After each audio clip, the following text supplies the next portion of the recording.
inspection going on here. It must be rough being the best realtor in Florida. Must be what? Must be rough being the best realtor in Florida. Oh, it is. It is, but someone's got to be the best. Heavy is the crown. Heavy is the crown. Yes, it is. Yes, indeed. All righty, Chuck. So what can I do for you? Well, just wanted to first of all greet hello interwebs. This right here, this fellow is Chuck. I'll let you introduce yourself. Oh, Chuck Vosburgh, Yeah, realtor from Florida. He's an additional member of the 5 a.m. book club. I like to. There's a saying out there. Him and his wife Pat. There's some they're very high caliber people in my definition. I think I like to treat them as my human biohack because there's a saying that you're the average of the people you surround yourself with, and I kind of see you guys as a good way to kind of boost my average up because you guys are awesome folks. Not only outside of being one of the best realtors in Florida, or the best realtor in Florida, I should say, Chuck used to run an advertising agency. And when I say that, I don't necessarily mean they're kind of sprouting up out of the woodwork these days because, you know, the internet made all men equal. It was the first thing that made all men equal since the invention of the, you know, the 6-shooter. But Chuck ran an ad agency kind of back in the day when it wasn't an internet type culture where it was a million times harder, where it was honestly it was a million times more ruthless, and he had a successful agency for many years. He had mentioned something this morning about him creating several courses, and I don't want to take up much of your time because I see that you're kind of busy. You're obviously doing your due diligence in the website. I just wanted, if you could give me just a quick couple tips on, be very frank, how do you break down when you decide you're going to create a course? How do you break down what you're going to make the course about? How do you format that out? Well, I'm going to give you my way that I've always done it in the past, and I'm going to give you the way that I'm going to change it to. The way I've always done it in the past was just try to harken back to when I was learning the material and try to make the course that I wish I had. And that's always kind of been my strategy for whether I'm teaching or developing a course, to just be whatever I wish I'd have when I was in their shoes. Gotcha. So having that empathy kind of helps. And, you know, Photoshop's really my main thing that I did, of course, and some other Adobe products. And, you know, I've got distinct memories of like how hard it was to learn certain things and trying to address those needs. Right. And then from that, I just develop an outline and try to come up with course materials that will address those. And I try to do it in a modular fashion so that each topic has its own little lesson. So that way it's kind of a building block thing. So you're only introducing one new topic at a time. Right. And not to overwhelm the person that's actually busy. Right. You don't want to overwhelm them, and also it helps you to customize the program. So I could take the same little, I call them modules for lack of a better term, and build a course. So if you had, like I was doing a lot of corporate training, so if somebody needed someone to come in and do some corporate training, they had particular needs, all I have to do is string together these little modules, and I've got a customized course without having to reinvent the wheel every time. That makes sense. So like say your course was basically on creating a course, you could just take 2 specific modules out of that and give it to the corporate entity, because that really kind of, those 2 modules really focused on their pain points, their weak areas, and they didn't really have to really kind of go through and reiterate some things that might be a strength that they're already doing right. Yeah, for example, you know, graphic designers and photographers have slightly different needs. They use the same software, but they use it a little bit differently. Right. So we just have modules that are more specific to one or the other and supply whichever ones are appropriate for that particular person. That makes sense. Something interesting about that in the digital marketing arena, we have something that it's got different names. I personally call it a splinter offer, which is basically where your course would be the core product that you're obviously trying to generate revenue to make money off of. you could offer one of those modules as a splinter offer. Like say they could have access to the module for free or for a highly discounted price. That also, it'll build authority and it'll also indoctrinate them so you can later on upsell them in the value ladder for the core product. Yeah, it makes that very easy. Yeah. Awesome. So outside of, you said that earlier that you said you really tried to identify some things that you found that were lacking, and that's why you that's where the areas that you really wanted to really focus your strengths in and the areas that others were lacking. Is there anything that stands out to mind that you came across time and time again that you found that most people, even the people that are doing it right mainly, they kind of neglect or don't see? Yeah, as far as, presenting technical material is kind of my forte. And one thing that I saw time and time again was people would invariably, I mean, people are always so nice, they say, oh yeah, I really enjoyed the course, but then they'll always relate some story about a course that they didn't like, or some instructor that didn't really suit their needs. And that's really helpful to me, because usually they kind of came into two categories. There was the category where the instructor was doing everything from their own self-interest, which doesn't really help much.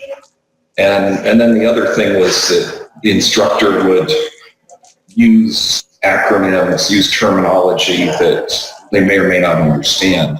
Right. And one problem with adults is that adults in particular do not want to show that they don't know something in front of a group. Amen. So people will sit there and, when you're trying to learn something new, if you miss one key point, the whole rest of the thing might just be useless to you. Because it's a cracked foundation. Yeah. So if the person's sitting there and they miss a key point because they don't know what that word means, the whole rest of the lesson is going to be lost on them. Makes sense. So, and they're not going to, for fear of what you're saying is for fear of embarrassment, or just really kind of like a confidence thing, they're not going to reach out and say, hey, I didn't understand that in a group of people, because they don't want to kind of look, it's a status thing. They don't want to look less to the others in the group. Right. And one of the comments that I got that was kind of over and over again in my reviews was that the one that comes to mind is that, well, Chuck's a real person. And, which kind of doesn't make sense, but I understand what they're trying to say is that, look, I'm just someone just sitting down trying to help them out. Right. I've got no interest in telling them how great I am. Or, as a matter of fact, I don't really talk about my credentials at all in the beginning of class. I just not to get off topic on that, but I feel very much the same way. And, that's something I struggle with. I see a lot of stuff out there. Obviously, everybody really kind of got pictures of themselves, they're all in suits or standing by the Ferraris or stuff like that. I just see ego everywhere. But I can't deny the fact that to an extent, some of that does work. And there is some type of branding that you do have to do so far. The curious thing about this was the other day we was talking in the group. We was talking about how really kind of all the high top shelf coffee really kind of comes from one source, one distributor, and he was actually featured on the show, The Prophet, and that was his big thing, that he didn't really want to be the brand. He was an excellent business guy. It was the exact opposite of what you normally see, where on The Prophet, businesses are failing because of processes or whatever, competition, and he comes in and fixes it. This business was actually, it wasn't failing, it had just grown so much that the guy couldn't handle it. So his systems that he had previous in place were starting to fail because he was just overwhelmed by business.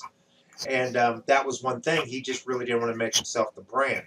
And I got a huge background. I mean, this about myself. I got a huge background with Google and Facebook, and really I've managed accounts. I've led SEO accounts for a variety of different, like Expedia.com. We've managed AdWords, $1 million a month in ad spend, things of that nature. I have a hard time coming out and be like, hey, blah blah blah blah blah, I'm a badass. You know what I'm saying? Right. I don't really like doing that. That's not me. So that was something that I struggled with too. But I also think there's kind of a middle ground. I was reading that book by the guy Gene Simmons, the shameless self promotion. You know what I mean? So it's kind of like, I think you got to kind of find a middle ground on that. So that's something personally in my own journey with my own brain that I'm struggling with. I don't like to get out there and do the hoorah, hoorah. So I can relate to you about where they say that, Jack, because I definitely see that. I think you're a definitely down to earth guy. You're a straight shooter, and I would quite definitely classify you as a real person as well. Well, I think that, all the credentials and showing your work and all that stuff, that has its place, but that's in the marketing. Right. Like, once we sit in front of you, that part's done. They don't need to be hearing about you anymore. Right. You got them in front of you, and they paid their money, so that's the time to make it about them. Yeah. And people really dislike all that ego. They just, they paid their hard-earned cash for you to help them. They want you to get down to the business of helping them. Yeah, I know I personally dislike it. And I mean, just to go that much further, and I could be wrong, and anybody out there in interwebs land can certainly correct me and, turn me on to their viewpoint. I think a lot of that ego needs to turn down before they give you the money. I think that's a huge turnoff for people. Yeah, it really is. And I've had some people comment that they were kind of taken aback by the fact that I just go and say, hey, if there's anything you want to know about my background or anything, you can ask me during break and just get into the lesson. They thought that was really powerful because they kind of felt like the fact that I didn't have a need to talk about it kind of gave me more credibility. Even if I stood up there and rattled off my list of certifications or whatever. And where I grew up, there was always a saying, and I think it strikes true to this particularly. It's what's understood doesn't need to be explained. Yes. You know what I mean? And I think that really kind of goes into it. And it kind of, that's where I start when someone continuously just starts hitting on the, I'm this, I start thinking, well, why are you trying to sell me on this so hard? Yeah. And they can tell who you are by the way you walk up. Amen. All right, Chuck, was there any other, and I know I got you on the spot because just an FYI to people, Chuck had no idea really what he was coming into when I invited him to come on, and did a phenomenal job as that. Is there anything off the top of your head that you think that you could throw out there to the world that you remember as a pain point if you're creating a course? I'm sorry, could you repeat that, Sean? Is there anything out there that you remember that you kind of struggled with that you end up learning in your journey on creating courses that you could share with any that might save them some time, some heartache, or some money? Yes. The one thing is to always structure it from the student's point of view. And now for me, I'm not an expert in teaching children, but I am an expert in teaching adults. Gotcha. And adults have a little bit different pain points children do because there's really three things. There's the time issue.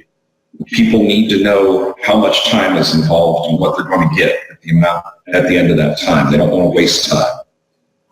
There's the embarrassment factor that you mentioned before. They have to be assured that they're not going to be embarrassed in any way. And there's many ways you can do that, but that needs to be addressed up front before they even sign up for the class. Well, how would you address it, if you don't mind me asking? Like personally? Well, one way that I do it is in the testimonials. I'll usually pick out three or five testimonials to include in the marketing material. And one of the predominant ones is always going to be someone who said something about, I never felt like I was asking a dumb question, or Chuck never makes you feel stupid, or something like that. That would always be one of them. Something that's immediately going to really kind of put those fears to rest. Right. And so my whole goal for marketing is to answer the questions before they're asked. Got you. So if you can answer the question about the amount of time that they're going to have to invest and what they're going to know at the end of it all, address the issue that they may or may not be embarrassed. And then also, in the back of everybody's mind, they have the thing that it's, do I have the mental capacity to learn this? And you have to assure them that, look, thousands of people have learned this. It's easy if you have the right instructor. And that also, I guess there's four things now. Things go better when I don't have a plan, Sean. No, that's right. But That's what Mike Tyson said. The fourth thing is that they may have had past failures trying to learn that material. Right. In fact, one of my little jokes I use in class is just, okay, well, how many people tried to learn Photoshop on your own? And, there's usually a lot of people nodding their heads. I said, what the problem with being self-taught is? And it's like, what? So the instructor doesn't know the material. So, so everybody kind of laughs. Like, that makes a lot of sense.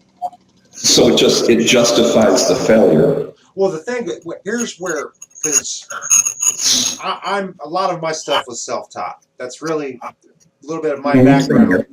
I had a junk removal company, like a 1-800-GOT-JUNK, back in the early 2000s. And at that point in time in my life, I didn't have a lot of money. I didn't have a lot of capital to invest into it. Didn't have the best credit. Don't come from a very, really kind of well-off family. So it's not like I could go out to my mom or an uncle and borrow some money. And I had to compete with the big dogs, because this is how I was feeding my family and feeding myself. So I learned a lot of growth hacks. And there's a lot of stuff, and it later on became that the marketing became more lucrative than the actual junk company, and then I got more into the marketing field, became a Google partner, so on and so forth. And the rest is kind of like history. And but one thing that really struck me later on down the fact is there's nothing wrong with self-taught. In fact, I often say, I learned more from Google than I did any classroom, to be very frank. Google has helped me time and time again.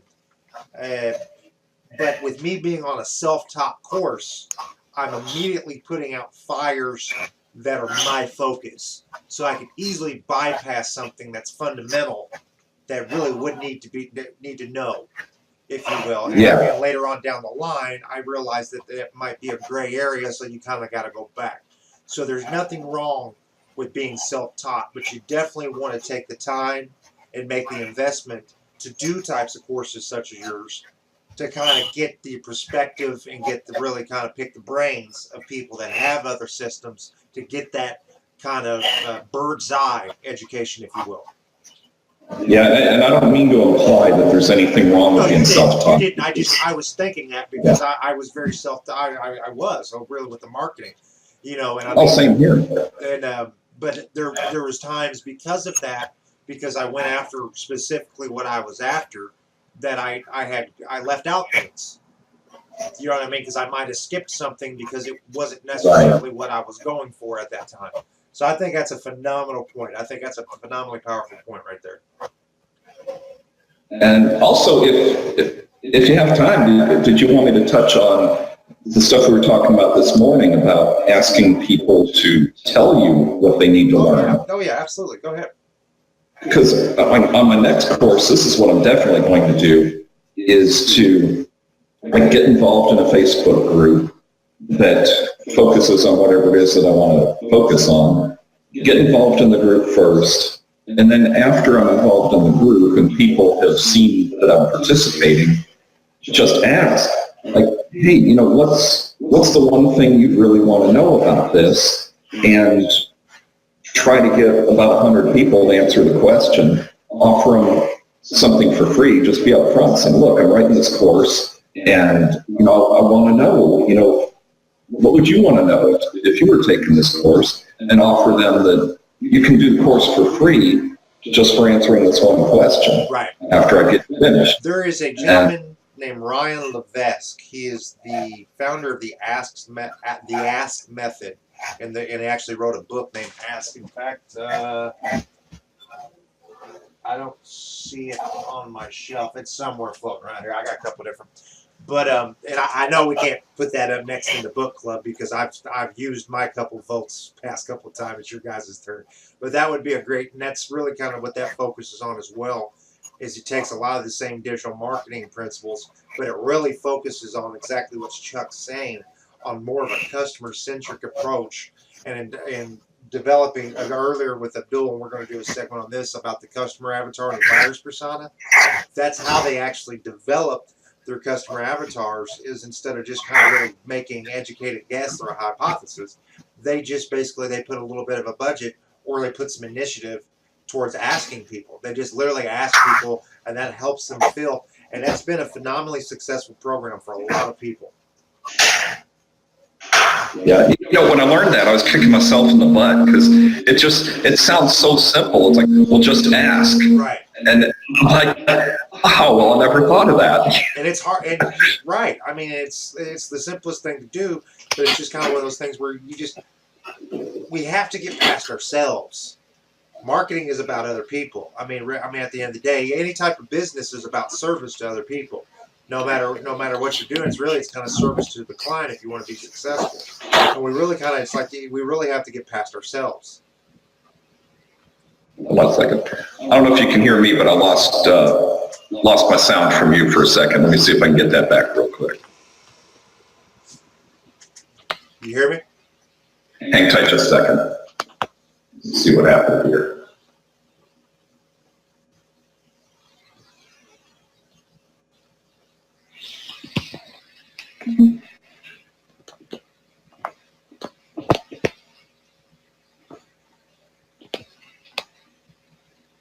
All right, Sean, can you say something to see if I can hear you? Testing. 1, 2, 3. Testing. Yeah, for some reason, I'm not getting any sound here. Okay. We'll come back around. Thank you. I appreciate it. I appreciate having you on, ladies and gentlemen. This is Chuck. We'll come back around. I really appreciate your time. Man, I wish I could relive. I'm going to log off and log right back